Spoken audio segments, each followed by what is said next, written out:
Nishukuru kwanza kwa kutaka kujua kwamba ni kwa namna gani sisi tumejiandaa kwa kutimiza haya ambayo kamanda mkuu wa Jeshi la Polisi mkoa wa Mwanza alivyojaribu kutuelekeza.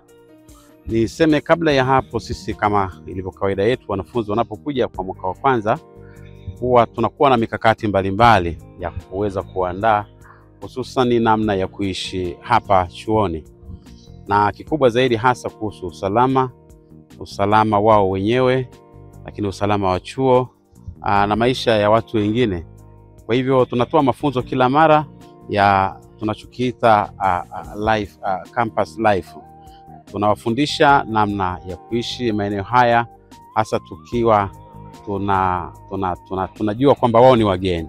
Na leo tumeshukuru pia kwa kiwango kikubwa kwamba tumetembelewa na kamanda huyu RPC, kamanda wa polisi mkoa wa Mwanza, na ametuongezea nguvu zaidi kutuwekea nasaha zake jinsi ya namna ya kuishi hasa kitaalamu zaidi, kwa sababu basi wao ni wataalamu zaidi.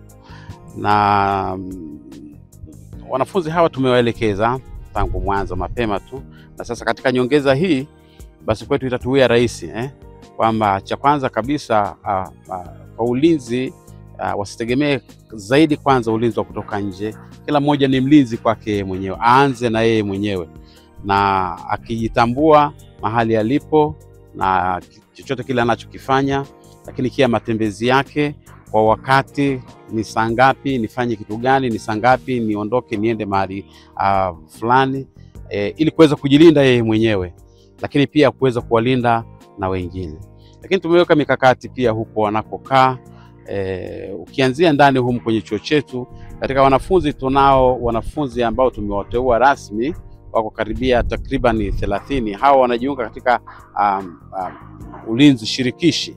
Kwa hivyo ndani ya maeneo yetu kila mara kwa mara wanatuletea taarifa, wakiona kitu chochote, kiashiria chochote ambacho ama ni mtu hawamfahamu ama ni matendo yoyote yale, iwe ni ya wanafunzi wenyewe au ya watu wengine.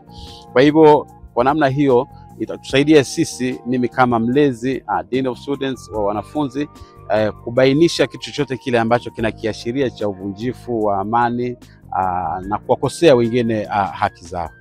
Kumbe nje pia tuna ushirikiano na viongozi wa nje.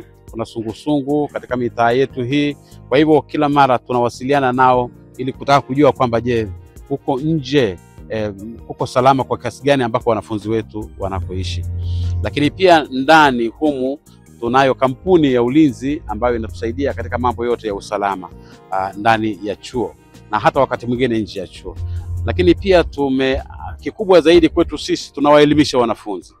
Wapo wanafunzi wetu hapa, unapoingia kwenye chuo kikuu basi unatarajiwa kuwa wewe ni mtu mzima na yale unayoyasoma uyafanyie kazi. Wapo wanasheria, wapo waandishi wa habari, hawajafuzu lakini basi wanaelekea huko kwenye kufuzu. Kwa hivyo taaluma hizo wanazo tayari. Hivyo tumewaelekeza zaidi kwamba wapende kusimamia masuala yote ya usalama, masuala yote ya haki za binadamu, masuala yote ya amani katika maisha yao. Hivyo sisi haya yote ambayo kamanda leo ametuhusia tumeyapa kipaumbele sana. Tumeyapa kipaumbele kikubwa. Tutawashirikisha na wanafunzi wengine ambao hawakuweza kuwepo kwa sababu hatuwezi kukusanya wanafunzi wote zaidi ya 12,000 sehemu moja na kupata ujumbe huu.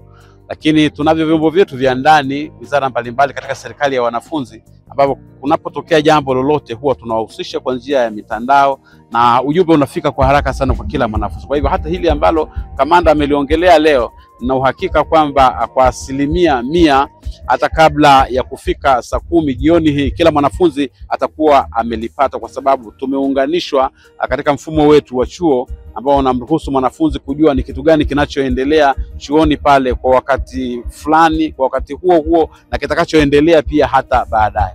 Kwa hivyo hili tumejipanga kwa namna hiyo katika mifumo yetu ya chuo kupeana taarifa, na unapokuwa na kitu chochote kile basi kila mwanafunzi anapata taarifa kwa haraka sana. Kwa hivyo hapa sisi ametuongezea nguvu ya kuweza basi kuwa mabalozi popote pale tunapozunguka, ili kuweza kulinda amani na haki za wanafunzi wetu. Asante sana. Majina yako? Majina yangu mimi nimesema naitwa Father Dr. Japhet Njaule, ni Dean of Students, kwa Kiswahili mlezi wa wanafunzi.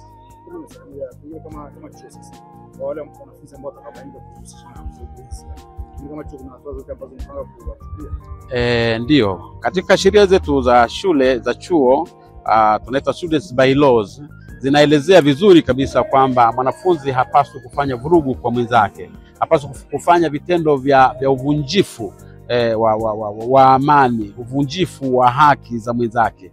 Na hivyo kama kunatokea uvunjifu wa aina yoyote ile, basi chuo kina ripoti kwa vyombo vinavyohusika. Lakini kabla ya kuripoti kwenye vyombo vinavyohusika, wakati mwingine kama sio uvunjifu ambao ni wa hali ya juu kwamba lazima uripotiwe kwa wakati huo, basi tunavyo vyombo vyetu vya ndani vinatathmini kitu hicho ambacho kimetokea na katika mazingira gani, alafu baada ya hapo basi mwafaka wake unapatikana.